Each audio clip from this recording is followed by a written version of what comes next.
Polavaram copper dam మొత్తం కూలడం అది కాదు, మొత్తం కొట్టుకుపోయింది.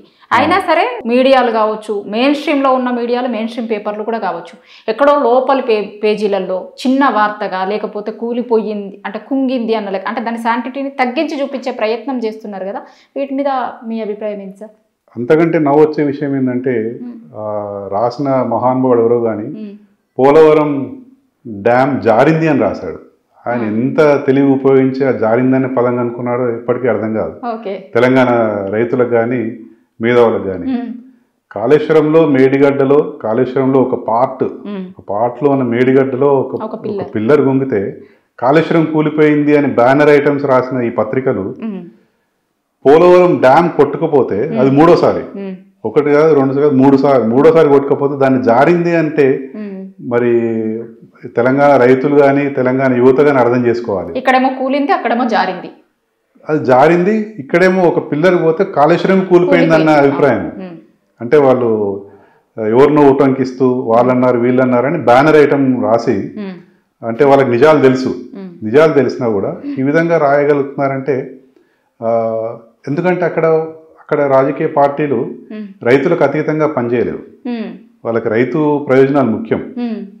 ఇప్పుడు పోలవరం డ్యామ్ కుంగిపోయింది లేదా కొట్టుకుపోయింది అనుకుందాం, లేదా వాళ్ళ మాటలో చెప్పాలంటే జారింది అనుకుందాం. దాని మీద ఒక పార్టీ ఇంకో పార్టీ మీద దుమ్మెట్టిపోయట్లేదు. అక్కడ అపోజిషన్లో ఉన్న పార్టీ పోలవరం డ్యామ్ అనేది central water commission, central government ఫండింగ్తో నడుస్తుంది, కట్టిస్తున్నది మాత్రం రాష్ట్ర ప్రభుత్వం. ఇప్పుడు అపోజిషన్ పార్టీ వీళ్ళనేమి అనట్లేదు కదా, మనం ఎక్కడ చూడలేదు. మీరు అవినీతి చేయడం వల్ల పోలవరం డ్యామ్ కొట్టుకుపోయిందను, మీరు రైతులను నిర్లక్ష్యం చేస్తున్నారను ఎక్కడ అనుకోవట్లేదు కదా. కానీ కాళేశ్వరం విషయం వచ్చేసరికి భిన్నాభిప్రాయాలు, పార్టీల్లోనే భిన్నాభిప్రాయాలు, రైతుల్లో ఒక అపోహలు, వివిధ అపోహలు. కొంతమంది రైతులు బాగుందంటే ఇంకొంతమంది రైతులు అసలు కాళేశ్వరం ఎందుకు అన్న విధంగా మలిచారు వాళ్ళ దృక్పథాన్ని. కాళేశ్వరం కావచ్చు, ఆ మాటకు వస్తే ఏవైనా ఏ ఎత్తిపోతల పథకాలైనా వైట్ ఎలిఫెంట్లు అనే ఒక వర్షన్ కూడా వినిపిస్తుంది కదా సార్. అది మనము ఒక కాళేశ్వరంలోనే వింటున్నామండి వైట్ ఎలిఫెంట్ అనేది. మనం ఇప్పుడు ధవళేశ్వరం బ్యారేజ్ అంటున్నాం.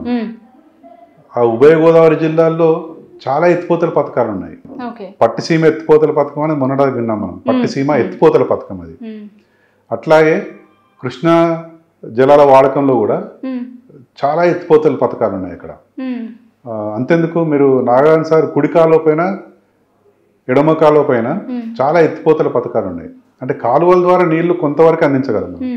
దానికన్నా ఎక్కువ ఎత్తులున్న వాటికి కావాలంటే ఎత్తిపోతలు కావాల్సిందే, లిఫ్ట్ ఇరిగేషన్ కావాల్సిందే.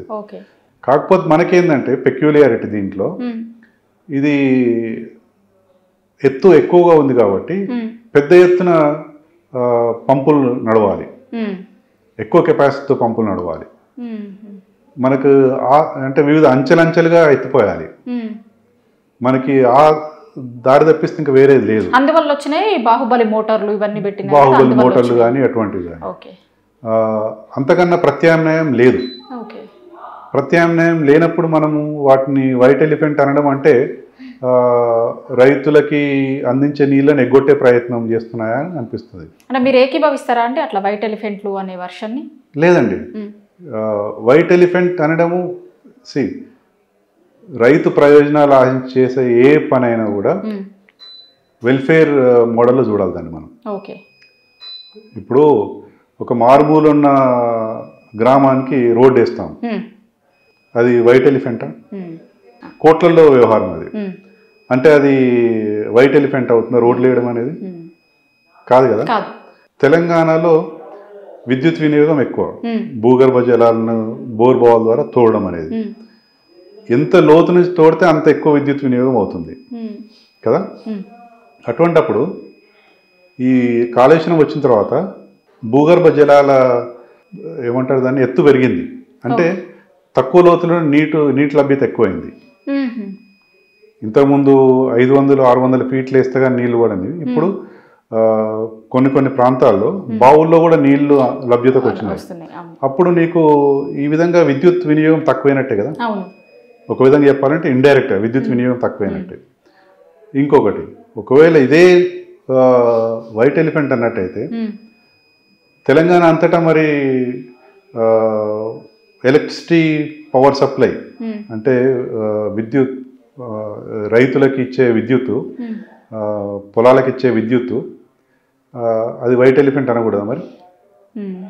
ఇప్పుడు లిఫ్ట్ ఇరిగేషన్ని వైట్ ఎలిఫెంట్ అంటున్నావు. రేపు ఇంకొక 20 ఏళ్లలో, ఇంకో 10 ఏళ్లలో వ్యవసాయ విద్యుత్ కూడా వైట్ ఎలిఫెంట్. దీని ద్వారా ప్రభుత్వానికి 10,000 కోట్లు అవుతున్నాయి, 20,000 కోట్లు అవుతున్నాయి అంటే అప్పుడు ఏమంటారు మరి? ఇంకొక ఆర్గ్యుమెంట్, లాభ నష్టాలు అంటాడు. ఎన్ని కోట్లు ఖర్చు పెట్టి ఎన్ని ఎకరాలకు నీళ్లు అందిస్తున్నారు అనేసి. అంటే ఈ వెల్ఫేర్ స్టేట్లో, అంటే భారత ప్రభుత్వం వెల్ఫేర్ స్టేట్, దీంట్లో ప్రతిదాన్ని మనం లాభ నష్టాల అంశంగా చూడలేము. అలాగే అనుకుంటే వాళ్ళకి అంటే ఆర్గ్యుమెంట్ చేస్తున్నారు కొంతమంది. ఏమంటే నాగాన్ సార్ వల్ల ఎంత లాభం వచ్చింది? నాగాన్ సార్ కొన్ని కోట్లు ఖర్చు పెట్టి కట్టారు, దానివల్ల ప్రభుత్వానికి ఏమైనా ఆదాయం వచ్చిందా? ఆర్ ప్రస్తుతాన్ని చూసుకుంటే నాగాన్ సార్ canal maintenance, project maintenance, irrigation, entire irrigation department maintenance అంతా కూడా కొన్ని కోట్లలో ఉంటుంది. దాని మీద ప్రభుత్వానికి ఏమైనా ఆదాయం వస్తుందా? అంటే లాభ నష్టాలు, ప్యూర్గా లాభ నష్టాలు. అంటే అక్కడ మనం ఇయ్యొద్దని చెప్పట్లేదు, వ్యతిరేకంగా మాట్లాడలేదు. రైతులకు ఇచ్చే విషయంలో లాభ నష్టాలు బేరీజ్ వేసుకోవాల్సిన అవసరం లేదు. అంటే ఒకవేళ లాభ నష్టాలు కనుక మాట్లాడితే మరి ఇంతకాలం పోయిన నష్టాన్ని ఎవరు భరిస్తారు? దాదాపు 60 ఏళ్ల పాటు జరిగిన నష్టానికి ఒక 3 తరాలు నష్టపోయిన తెలంగాణకు, రైతులకు ముఖ్యంగా భూములు అమ్ముకున్న వాళ్ళు ఉన్నారు, మీరు అన్నట్టు బోర్లు వేసి ఆత్మహత్యలు చేసుకున్న వాళ్ళు ఉన్నారు, వలసపోయిన వాళ్ళు ఉన్నారు. అంటే వాళ్ళ కుటుంబాలు ఎంత విధంగా నష్టపోయాయి కదా. ఆ నష్టాన్ని ఎవరు భరిస్తారు మరి? అంటే ఈ తెలంగాణ దృక్పథంతో ఆలోచిస్తే ఇది తెలంగాణకి లాభదాయకం అనేది మనము గణాంకాలు, స్టాటిస్టిక్ ద్వారానే చూసాం. మనం రైస్ ప్రొడక్షన్లో హైయెస్ట్, జీడిపిలో హైయెస్ట్, చాలా రంగాల్లో తెలంగాణ ముందుకు పోయింది 10 ఏళ్లలో, కేవలం నీళ్లు అందించడం వల్ల. నీళ్ళు ఒకటే కాదు, మిగతా స్కీములు కూడా పనికొచ్చాయి, కానీ ముఖ్యంగా నీళ్లు. వలసలు నాపేసినాయి, రైతులు మళ్ళీ ఊర్లలోకి వెళ్ళి వ్యవసాయం చేస్తారు, దిగుబడి పెరిగింది, సాగు విస్తీర్ణం పెరిగింది. అంటే రైతులకే కాదు, వివిధ రకాల వృత్తుల వాళ్ళకు కూడా ఎంప్లాయ్మెంట్ దొరికింది. అంటే ఇవన్నీ లాభ నష్టాలని మనము ఒక మూస పద్ధతిలో ఆలోచించకూడదు తెలంగాణకు వస్తే. అందుకే కాళేశ్వరం లిఫ్ట్ ఇరిగేషన్ స్కీమ్ అనేది ఇప్పుడు దేశానికి ఒక నమూనా. ఇప్పుడు అట్లాంటి దుర్భరమైన పరిస్థితులు బీహార్లో ఉన్నాయి. దుర్భరమైన పరిస్థితులు ఏమంటారు, తూర్పు ఉత్తరప్రదేశ్ ప్రాంతాల్లో ఉన్నాయి, యూపీలో ఉన్నాయి. అంటే అక్కడ కూడా ఇట్లాంటి స్కీమ్ తీసుకెళ్ళి ఆ ప్రాంతాలను అభివృద్ధి చేసుకునే అవకాశం ఉంది ఈ మోడల్ని చూసేసి. సో అందుకే ఇది ఒక అద్భుతమైన ప్రయోగం అని చెప్పవచ్చు. ఆ ప్రయోగం చాలా సక్సెస్ఫుల్ ప్రయోగం. కాకపోతే చిన్న ఒడిదుడుకులు అంటాం కదా, ఒక మేడిగడ్డ బ్యారేజ్లో కొన్ని పిల్లల్లో క్రాక్ వచ్చిందని ఆ అంశం తప్పిస్తే మిగతా అన్ని ఇప్పుడు సక్సెస్ఫుల్గా రన్ అవుతున్నాయి, సక్సెస్ఫుల్గా పనిచేస్తున్నాయి కూడా. అవి అంటే మనం దేశానికి ఒక మోడల్ చూపెట్టాం. వెనుకబడేబడిన ప్రాంతాన్ని ఒక ధనిక ప్రాంతంగా ఎలా మలచొచ్చు అనేది, అది కూడా అతి తక్కువ కాలంలో. కాళేశ్వరం చాలా తక్కువ టైంలో కట్టింది, కేవలం 4.5 ఏళ్లలో. ఇది అంటే ఇంజనీర్స్ ఇచ్చిన డ్రాయింగ్స్ మనకి ప్రాక్టికల్గా కనపడ్డాయి అక్కడ. మళ్ళీ వివిధ ప్రదేశాల్లో, ఇది ఒక చోట కట్టిన ప్రాజెక్ట్ కాదు, వివిధ ప్రదేశాల్లో 3 చోట్ల బ్యారేజీలు, 1000 కిలోమీటర్ల సొరంగాలు, కాలువలు, రిజర్వాయర్లు, పంప్ హౌజులు, ముఖ్యంగా వాటిని తెప్పించడము.